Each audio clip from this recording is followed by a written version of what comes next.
આજે ડાકોરની ભૂમિમાં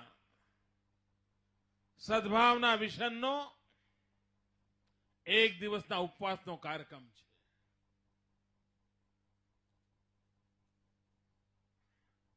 ભાઈઓ બહેનો, અનેક અવરોધો વચ્ચે ગુજરાતે વિકાસની હરણફાળ ભરી છે. ભૂતકાળમાં કોઈ સરકારને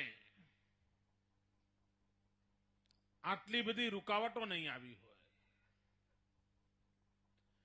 દિલ્હી સરકાર પાસે જેટલા સાધનો છે, જેટલા હથિયાર છે, એ બધા હથિયાર આ ગુજરાતને પીંખી નાખવા માટે, રફે દફે કરવા માટે ગયા 10 વર્ષથી ઉપયોગમાં લેવામાં આવી રહ્યા છે. કોઈ મોકો એમણે જતો નથી કર્યો કે ગુજરાતને નુકસાન ન થાય, ગુજરાત બદનામ ન થાય, ગુજરાતના હકનું કેવી રીતે છીનવી લેવા માટેની કોશિશ થાય. કોઈ રસ્તો નહીં છોડવાનો.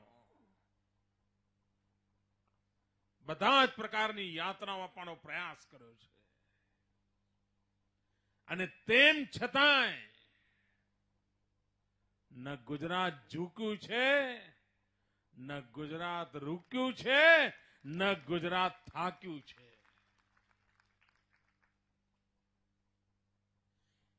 એણે વિકાસનો મકસદ તય કર્યો છે, મંત્ર લીધો છે.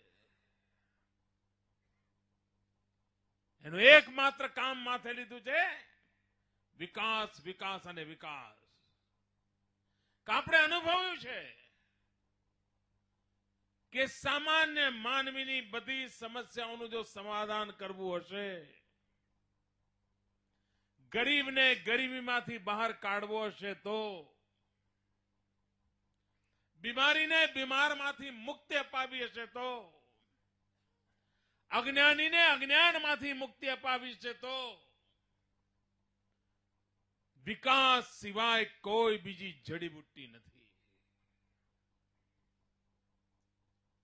કુટુંબમાં પણ અગવડો થતી હોય, મુશ્કેલીઓ આવતી હોય, પણ એકાદ છોકરો જો નોકરીએ સરખો લાગે તો કુટુંબની સારા દિવસોની શરૂઆત થતી હોય છે. કુટુંબના કળ વળતી હોય છે. વિકાસ એક જ ઉપાય છે. અને તેથી અનેક પ્રકારની ટીકાઓ થઈ, આલોચનાઓ થઈ. આપણે એક જ મંત્રને વર્ગી રહ્યા, વિકાસ. અને વિકાસ પણ એમને એમ નહીં, એમાં પણ એક શરત નક્કી કરી, એક મહત્વની કલમ રાખી છે એમાં. અને કલમ છે સૌનો સાથ, સૌનો વિકાસ. બધાનો સાથ પણ લેવો છે અને બધાનો વિકાસ પણ કરવો છે. ભૂતકાળમાં શું થતું હતું? રાજકારણ કેવું ચાલ્યું છે ભૂતકાળમાં? ભાગલા પાડો, રાજ કરો. અમે કહીએ છીએ સૌનો સાથ, સૌનો વિકાસ. એમને તોડવામાં રસ, અમને જોડવામાં રસ.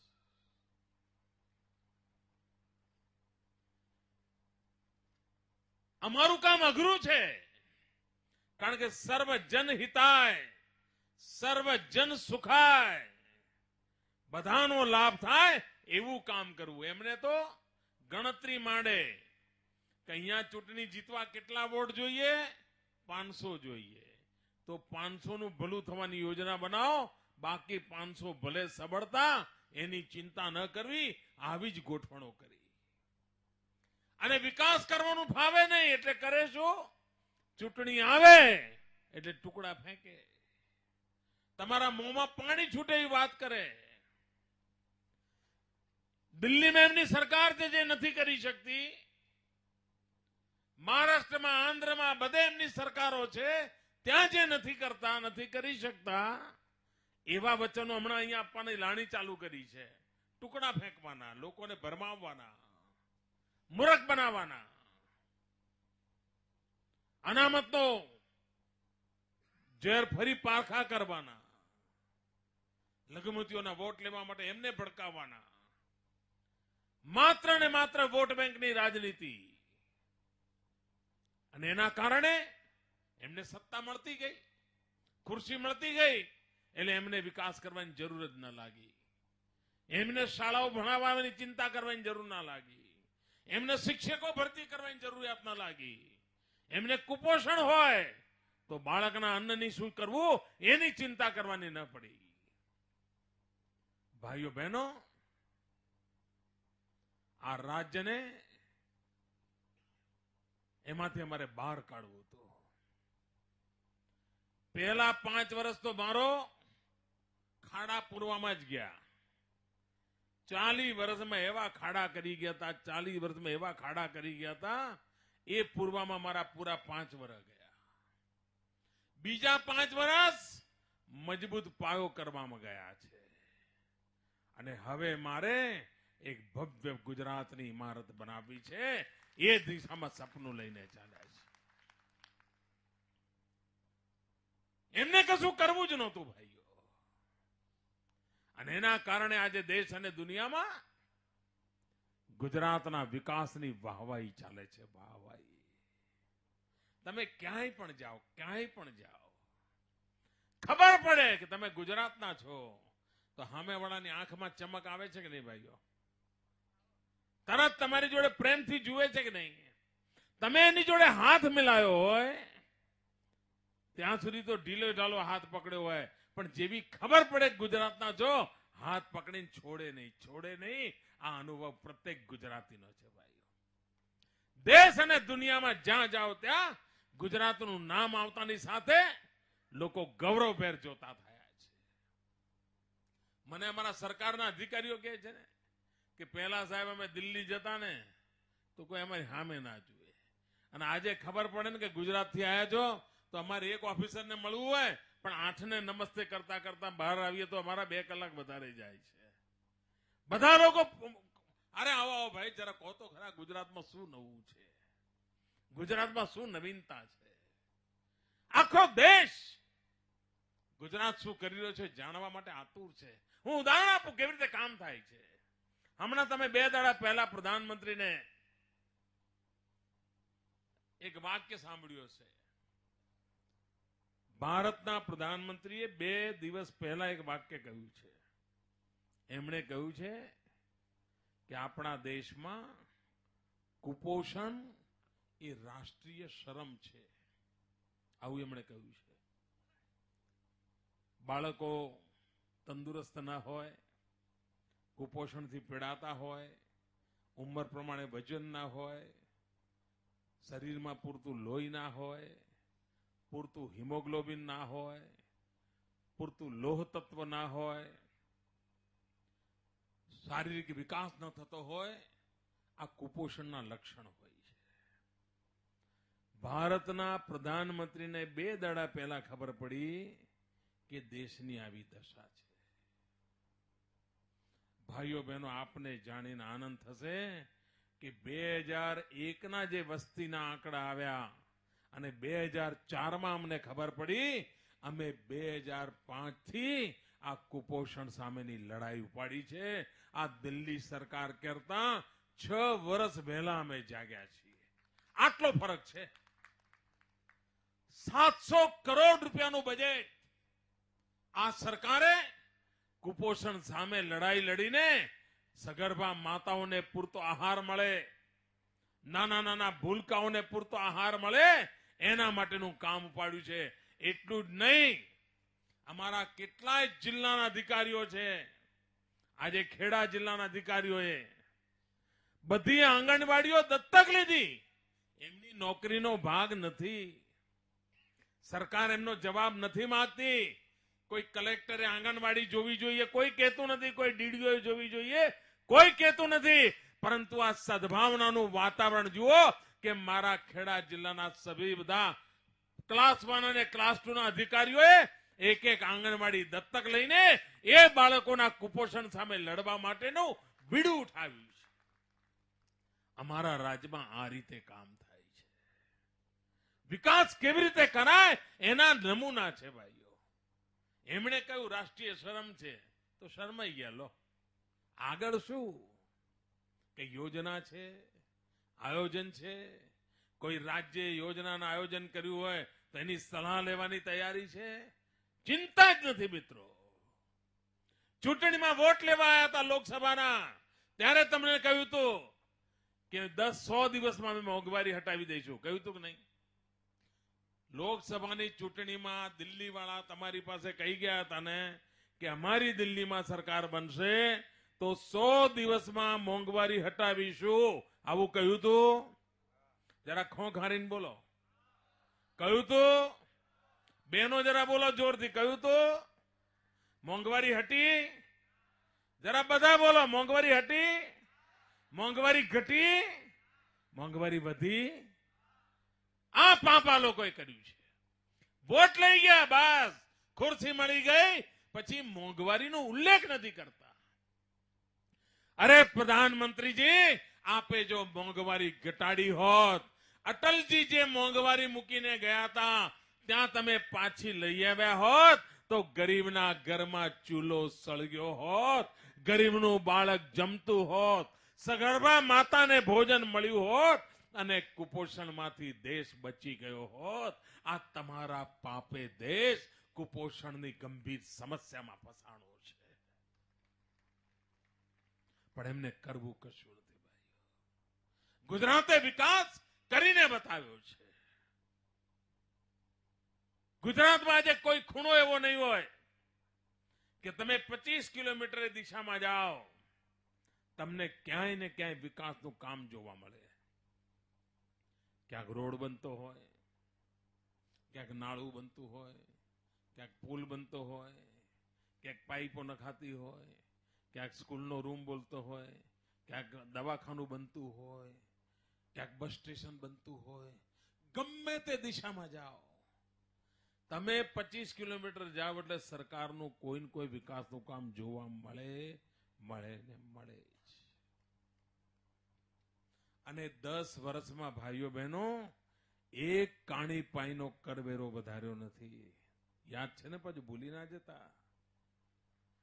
આ સરકારે 10 વર્ષમાં એક કાણી પાઈનો કરવેરો વધાર્યો નથી અને છતાંય ગામડામાં વિકાસ જોવા મળે છે. ગુજરાતના ખૂણે ખૂણે વિકાસ જોવા મળે છે. અને ગામડાના લોકો ગઢિયાઓ ભેગા થાય ને, જેમણે કોંગ્રેસની સરકારોએ બરાબર જોઈ છે, વિકાસના ભાષણો પણ સાંભળ્યા છે. એ ગઢિયાઓ જયારે ખાટલે બેઠા હોય, હોકા પીતા હોય, ત્યારે વાત કરતા હોય છે ગામડામાં, આ મારો વાલો મોદી રૂપિયા લાવે છે ક્યાંથી? લોકોને અચરજ થાય છે કે આ રૂપિયા આવે છે ક્યાંથી? ભાઈઓ બહેનો, આ રૂપિયા તમારા છે. રૂપિયા પહેલા પણ હતા, પણ પેલો પંજો વાળી છોડીને સાફ કરી જતો હતો. આજે પંજો ગયો એટલે રૂપિયા તમારા ચરણોમાં આવીને પડે છે. તમારા ગામનો વિકાસ થાય છે. હમણાં મેં સરપંચોનું સંમેલન કર્યું, સન્માન કર્યું. આ સરપંચો એમના ગામમાં એટલું બધું ઉત્તમ કામ કર્યું હતું. એક એક ગામને 20-20 લાખ, 12-12 લાખ, 15-15 લાખના ઇનામ આપ્યા. આ સરપંચો કલ્પના ન કરી શકે કે એવા નાનકડા ગામમાં સરકારે કહ્યું એ પ્રમાણે કામ કર્યું અને ગામને આટલું મોટું ઇનામ મળ્યું. 350 કરોડ રૂપિયાના ઇનામ આપ્યા ભાઈઓ. રમત ગમત ક્ષેત્રે આપણા જવાનીઓને પ્રોત્સાહન મળે, યુવા શક્તિને પ્રોત્સાહન મળે. ખેલ મહાકુંભનો કાર્યક્રમ કર્યો. 22 લાખ લોકો મેદાનમાં આવ્યા રમવા માટે. 44 લાખ રૂપિયાના ઇનામ આપ્યા ભાઈઓ. 44 કરોડ રૂપિયાના ઇનામ આપ્યા. આખા રાજ્યમાં ખેલાડીઓને 44 કરોડ રૂપિયાના ઇનામ મળ્યા. એ ખેલાડીઓને રમવા માટેની હોશ આવશે. એના મા બાપને પણ થશે કે દીકરો આટલું બધું નામ કમાય છે, ચલો હવે એને કેળાઈ ખવડાવીએ, દૂધ બી ખવડાવીએ અને એને તાજો તમતમ તો કરીએ, કારણ બીજી રમતમાં જીતી ના આવે. કેવી રીતે કામ કરાય આ દિલ્હી વાળાએ ગુજરાતમાં શીખવા આવવું પડશે. ભાઈઓ બહેનો, મને કોંગ્રેસ પાછળ ટાઈમ બગાડવાની ફુરસદ જ નથી. એમને જે બોલવું એ બોલે ને, અમારે રૂપાલાજી જેવા બધા એમને ચત્તાપાટ કરે એમ છે. મારે મહેનત કરવી પડે એમ નથી ભાઈ. એમને શોભે એ કરે. ભાઈઓ બહેનો, મારો તો એક જ મંત્ર છે, વિકાસ. બધી સમસ્યાઓનું સમાધાન છે વિકાસ. આપ વિચાર કરો, પહેલા શું હતું? જાતિવાદનું ઝેર કેટલું ભડકાવ્યું તો આપણા ખેડા જિલ્લામાં તો બરાબર ખબર છે આપણને. જૂનો ખેડા જિલ્લો કેવી દશા હતી આપણી. આ જાતિ એને તો પેસવા જ નહીં દેવાની, આ જ્ઞાતિ એને તો ઉભી જ નહીં થવા દેવાની, આ જ્ઞાતિ એને તો પાડી જ દો. આજ ચાલતું હતું ને ભાઈ. અરે ખેડૂતોના ઉભા પાક લૂંટાઈ જાય, કોઈ પૂછવા વાળું નહોતું, કારણ એને જાતિવાદના રંગે રંગવામાં આવતું હતું. આ જ ચાલતું હતું મિત્રો. ખોટા કામો ચાલતા હોય, પૂછવાનું નહીં કેમ, તો ભાઈ એ તો એથી વોટ મળે છે, હાથ બધું આંખ આડા કાન કરો, આપણા વોટ જતા રહેશે. નિર્દોષ નાગરિકો પરેશાન થાય, આ જ ચાલતું હતું. એક જાતિને બીજી જાતિ જોડે લડાવવાની, એક જાતિમાં પણ બીજા ભાગલા પડાવવાના, આ જ પ્રકારની પ્રવૃત્તિઓ ચાલતી હતી. આપણે એમાંથી બહાર કાઢ્યું મિત્રો. સૌનો સાથ. પહેલા અનામતના નામે કેવું ચાલતું હતું? એન્જિનિયરિંગમાં એડમિશન લેવું હોય તો ઉજળિયાતના છોકરા અને પછાત છોકરા અને દલિત ને આદિવાસી એમાં ઝઘડા જ ચાલે. કેમ? કારણ શું? બધાને ચિંતા કે એડમિશન મળશે કે નહીં મળે. છોકરાને એન્જિનિયર ભણા કરવો તો થશે કે નહીં થાય. એના મૂળમાં કારણ એ હતું કે એ વખતે ગુજરાતમાં એન્જિનિયરિંગની બેઠકો માત્ર 13,000 હતી. અને ગુજરાતની અંદર 12મા ધોરણની પરીક્ષા આપનારા લાખો વિદ્યાર્થીઓ હતા. અને કોઈને એન્જિનિયર બનવું હતું, કોઈને ડોક્ટર બનવું હતું. હવે 13,000માં મેળ કોનો પડે? એમાં આટલું અનામતમાં જાય, આટલું આમાં જાય, આટલું ઢીકણામાં જાય. અને એના કારણે તાળવા મગજ ફાટે કે ભાઈ હવે છોકરાને ભણાવવા કરીશું શું? એટલે પછી બેંગ્લોર ને બધે મોકલવા પડે, ડોનેશન આપવા પડે. 25-25 લાખના ડોનેશન આપે ત્યારે વિદ્યાર્થીને એડમિશન મળે. અને ત્યાં જઈને જો પેલો આડે પાટે ચડી ગયો તો બાપના રૂપિયા જાય ને છોકરો જાય. એ આપણે જોયું છે ભાઈઓ. આનો ઉપાય એમને ના સૂજો, અમને સૂજો. અમે એક દિશામાં જોર લગાવ્યું. 13,000 એન્જિનિયરિંગની બેઠકો હતી, આજે 90,000 કરી નાખી ભાઈઓ. 90,000. જેને એન્જિનિયર તો લે 12મું ધોરણ ભણીને આવી જાય, તમને એડમિશન મળશે. તારામ દમ જોઈએ, એટલે ભણાવવું જ મારે. આ કરવું પડે. એ તો ઓછું રાખે, ઝઘડા જ રહો, તમે ઝઘડા જ કરો. આને મારે અત્યારે કોઈ ઝઘડો થાય છે કે બે પછાતને મળ્યું, ઉજળિયાતને ના મળ્યું, બામણનો છોકરો રહી ગયો, વાણિયાનો રહી ગયો? કોઈ ઝઘડો નથી થતો. કારણ 90,000 બેઠકો થઈ ગઈ. ભણવા વાળામાં દમ જો, યાર એ બેઠકો લો ભણો. આ કરવું પડે ભાઈ. એમને એ નથી કરવું. એમને તો નાનકડું મૂકીને પછી બધા લડાવવા છે, લૂંટાવવું છે. અને પછી કેવું ઉભારો, શાંત રહો, તમે મને માની લો તો પછી હરખું કરીશ, એમ કરીને રાજ ભોગવવું છે. અને એમને અકળામણ જ આ છે કે એમની બધી દવાઓ નકામી જવા માંડી છે. અત્યાર સુધી જે ગોળીઓ ખવડાવી, બધી ગોળીઓ નકામી ગઈ છે. અને એના કારણે એમને અકળામણ છે. ભાઈઓ બહેનો, વિકાસનો મંત્ર લઈને આપણે આગળ વધ્યા છે. અને આ વિકાસની સિદ્ધિ મળી છે કેવી રીતે? આ વિકાસની સફળતાનું કારણ શું છે? ભાઈઓ બહેનો, આ વિકાસની સફળતાનું મૂળ કારણ છે 6 કરોડ ગુજરાતીઓ. આપ સૌ, આપના કારણે વિકાસ થયો છે. કોઈ મુખ્યમંત્રી મોદીના કારણે વિકાસ થયો છે એવો દાવો અમે નથી કરતા. અમારી સરકારે જ કર્યો છે એવો દાવો અમે નથી કરતા. અમે એમ કહીએ છીએ કે આ 6 કરોડ ગુજરાતીઓની એકતા, શાંતિ અને ભાઈચારાના કારણે વિકાસ થયો છે. જો ગુજરાતે એકતા ન બતાવી હોત, ગુજરાતે શાંતિનો માર્ગ ન અપનાવ્યો હોત, ગુજરાતે ભાઈચારાનો રસ્તો ન લીધો હોત, અને ભૂતકાળમાં જેમ આપણે લડવામાં જિંદગી બગાડી એમ જો બગાડતા રહ્યા હોત તો આ સરકાર પણ સફળ ન થઈ હોત. મિત્રો, આ સરકાર સફળ એટલા માટે થઈ છે, વિકાસના ફળ એટલા માટે જોવા મળ્યા છે કારણ આપણે એકતા, શાંતિ અને ભાઈચારાનો માર્ગ અપનાવ્યો છે. આ સદભાવના ઉભી કરી છે આપણે. અને મારે આ હિન્દુસ્તાન આખાને કેવું છે, જેને પણ પ્રગતિ કરવી હશે એ ખાલી ગુજરાતની કોપી કરશે એટલે પ્રગતિ નહીં થાય. ગુજરાતમાં જ્યોતિગ્રામ યોજના થઈ એટલે તમે જ્યોતિગ્રામ યોજના બનાવો. ગુજરાતમાં ચેકડેમ થયા એટલે તમે ચેકડેમ બનાવો. ગુજરાતની અંદર કૃષિ મહોત્સવ થાય એટલે તમે કૃષિ મહોત્સવ કરો. ગુજરાતમાં વાયબ્રન્ટ ગુજરાત ઇન્વેસ્ટમેન્ટ સમિટ થાય એટલે તમે વાયબ્રન્ટ ગુજરાત ઇન્વેસ્ટમેન્ટ સમિટ કરો. ગુજરાતમાં પતંગોત્સવ થાય એટલે તમે ગંગાના કિનારે જઈને પતંગો ઉડાવો. એટલે મેળ ન પડે ભાઈ. ખાલી ગુજરાતની કોપી કરવાથી વિકાસ ન થાય. વિકાસ કરવો હશે ભાઈઓ તો જાતિવાદના ઝેરમાંથી દેશને મુક્ત કરવો પડશે.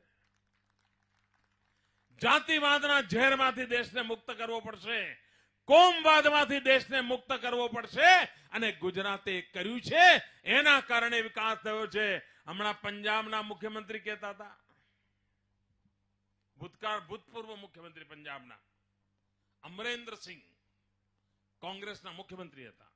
હમણાં પંજાબમાં ચૂંટણી ચાલે છે. આ પંજાબમાં ચૂંટણી ચાલે છે એ ચૂંટણીની અંદર જાહેરની અંદર કોંગ્રેસના આગેવાનોની મિટિંગમાં એમણે કહ્યું કે જો પંજાબની જનતા કોંગ્રેસને ચૂંટીને મોકલશે તો કોંગ્રેસ પંજાબની અંદર ગુજરાત જેવી સરકાર ચલાવી બતાવશે. બોલો, આવું કહ્યું છે એમણે. અમે પંજાબનો વિકાસ ગુજરાતના મોડેલ ઉપર કરીશું. ત્યાં સુધી બોલ્યા મોદી મોડેલ પર કરીશું. બોલો, ખાલી મોદી મોડેલ અપનાવવાથી મેળ નહીં પડે. ખાલી ગુજરાતની નકલ કરવાથી મેળ નહીં પડે. તમારે ગુજરાતનો જે તાકાત છે ને એ સમજવી પડશે. અને તાકાત છે ગુજરાતના 6 કરોડની એકતા, ગુજરાતની શાંતિ, ગુજરાતનો ભાઈચારો. અને ભાઈઓ બહેનો, આ સદભાવના મિશનના ઉપવાસ દ્વારા મારે દુનિયાને સમજાવવું છે, દુનિયાને ડંકાની ચોટ પર કહેવું છે, હિન્દુસ્તાનમાં વિકાસ ઈચ્છતા દરેક રાજ્યોને કહેવું છે કે ગુજરાતની આ જડીબુટ્ટી છે એ જ જડીબુટ્ટી આપના રાજ્યના વિકાસનું પણ કારણ બને. અને એ જડીબુટ્ટી છે એકતા, શાંતિ અને ભાઈચારો. એ સદભાવના ઉપવાસ દ્વારા મારે કહેવું છે. ભાઈઓ બહેનો, આના સિવાય કોઈ ઉપાય નથી. ગરીબમાં ગરીબ માનવીની ચિંતા કરવી પડશે. દેશની આઝાદીના આટલા વર્ષો થયા અને હિન્દુસ્તાનના અનેક ગામો એવા છે જ્યાં પીવાનું પાણી નથી. મિત્રો, હિન્દુસ્તાનના આટલા બધા વર્ષો પછી ભારતના પ્રધાનમંત્રીને કહેવું પડે કે કુપોષણથી અમને લાજ આવે છે. અરે, આ પરિસ્થિતિ બદલવા માટે જનતાએ તમને બેસાડે છે. દુખેરાના દુઃખ જોઈને મનમાં પીડા થવી જોઈએ. એ પીડા થવાને બદલે માત્ર આંસુ સારવાનું કામ ચાલે છે. ભાઈઓ બહેનો, ગુજરાતે એક માર્ગ અપનાવ્યો છે, વિકાસનો રસ્તો અપનાવ્યો છે. અને વિકાસના માર્ગ સિવાય કોઈ બીજો માર્ગ આ દેશને બચાવી નહીં શકે. અને એટલા માટે હું આપને કહેવા આવ્યો છું કે સદભાવનાના મંત્ર દ્વારા આ વાત આપણા ગામમાં લઈ જઈએ, તાલુકામાં લઈ જઈએ. અરે, કુટુંબમાં પણ સરસ મજાનું કુટુંબ ચાલતું હોય, પ્રગતિ કરતું હોય, પણ એકાદ એવું કંઈક કારણ બની જાય જો કુટુંબ વેરવિખેર થઈ ગયું તો એ કુટુંબની પ્રગતિ અટકી જતી હોય છે. જોત જોતામાં વેરવિખેર થઈ જતું હોય છે. ગામમાં પણ એકાદ એવો પાકે અને ગામ જો 2 ભાગમાં વેચાઈ ગયું એ ગામનું ક્યારેય શક્કરવાળ ભરતો નથી. જે ગામનું થાય, જે કુટુંબનું થાય, એવું જ રાજ્યનું અને દેશનું પણ થાય. એકતા વિના ભાઈઓ બહેનો કોઈ ઉપાય નથી. આ મારા સદભાવના ઉપવાસની તપશ્ચર્યા અને રણછોડરાયના ચરણોમાં બેસીને જ્યારે આ સદભાવના ઉપવાસ થઈ રહ્યા છે ત્યારે ભાઈઓ બહેનો, આપ મનમાં સંકલ્પ કરીને જઈએ કે આપણા ગામમાં પણ આવા નાના મોટા કઈ ઝઘડા ટંટા હોય એમાંથી આપણા ગામને મુક્ત કરીશું, ગામમાં એકતા લાવીશું અને ગામ વિકાસની અંદર ભાગીદાર બને એના માટે આપણે પણ પહેલ કરીશું. આજે ઉપવાસ કરવા હું નીકળ્યો ત્યારે મેં તો જાહેરાત આટલી જ કરી હતી કે હું ઉપવાસ કરવાનો છું. મેં એવું ક્યારેય કહ્યું નહોતું કે લોકો મારી જોડે ઉપવાસમાં બેસે. પરંતુ આ સદભાવનાની તાકાત એટલી મોટી છે ભાઈઓ કે હજારોની સંખ્યામાં આજે મારી જોડે ઉપવાસી ભાઈઓ બેઠા છે. અને મેં જોયું સવારથી ઉઠ્યા નથી, એમ ને એમ એક ધારા બેસી રહ્યા છે. હું આ સૌ ઉપવાસી ભાઈઓને નમન કરું છું. અને આપે મને એક નવી શક્તિ આપી છે.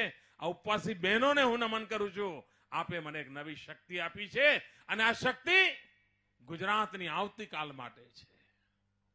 આપ રણછોડરાયના દર્શન કરીને એનો પ્રસાદ લઈને પારણા કરજો. આપના પારણા ગુજરાતની સદભાવનાની શક્તિ બનવાના છે. આપનો ઉપવાસ ગુજરાતની સદભાવનાની જ્યોતને પ્રગટાવતા રહેવાના છે અને એના દ્વારા ગુજરાત આગળ ધપવાનું છે. ભાઈઓ બહેનો, આજે આટલા મોટી માનવ મેદની આ નાની બાબત નથી મિત્રો.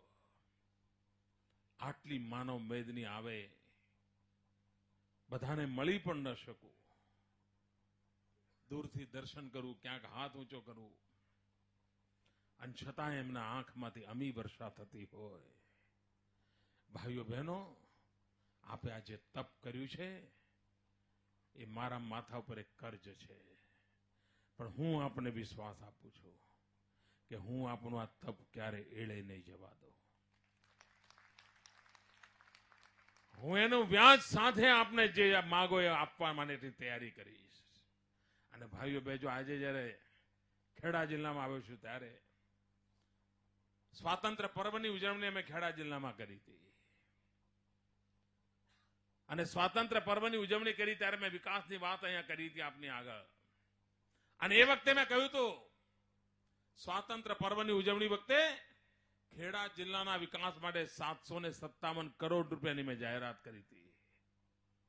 અને ભાઈઓ બહેનો, મારી નિગરાની નીચે બિલકુલ નિર્ધારિત સમય પ્રમાણે એ 757 કરોડ રૂપિયાના વિકાસના કામો પૂરવેગથી ચાલુ રહ્યા છે અને નિર્ધારિત સમયમાં પૂરા પણ થવાના છે.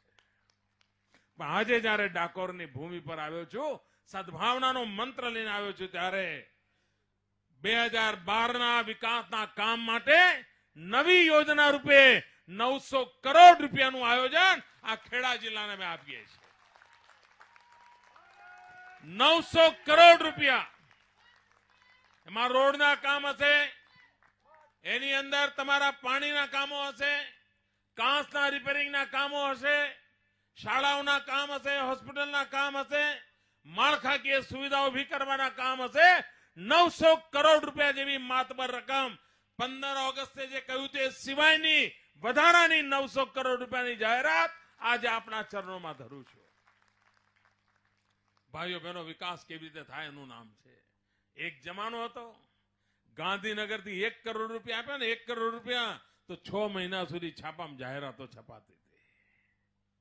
6 મહિના સુધી છાપામાં જાહેરાતો છપાતી હતી. ભાઈઓ બહેનો, અમે સત્યને માટે, ગુજરાતની 6 કરોડ જનતાને માટે, વિકાસના મંત્રને સાકાર કરવા માટે આ એક તપસ્યાનો યજ્ઞ આદર્યો છે. અને સમગ્ર ગુજરાતના ખૂણે ખૂણાથી જે લોક લાગણીના મેં દર્શન કર્યા છે, ભાઈઓ બહેનો, એને મને એક નવી શક્તિ આપી છે. આ ગુજરાત માટે વધુ ને વધુ કંઈ ને કંઈ કરી છૂટવાની એક નવી શક્તિનો સંચાર થયો છે. હું આપ સૌનો ખૂબ ખૂબ આભારી છું. મારી સાથે બોલીશું, ભારત માતા કી, પૂરી તાકાતથી 2 હાથ ઉપર કરીને પૂરી તાકાતથી, ભારત માતા કી, ભારત માતા કી, ભારત માતા કી.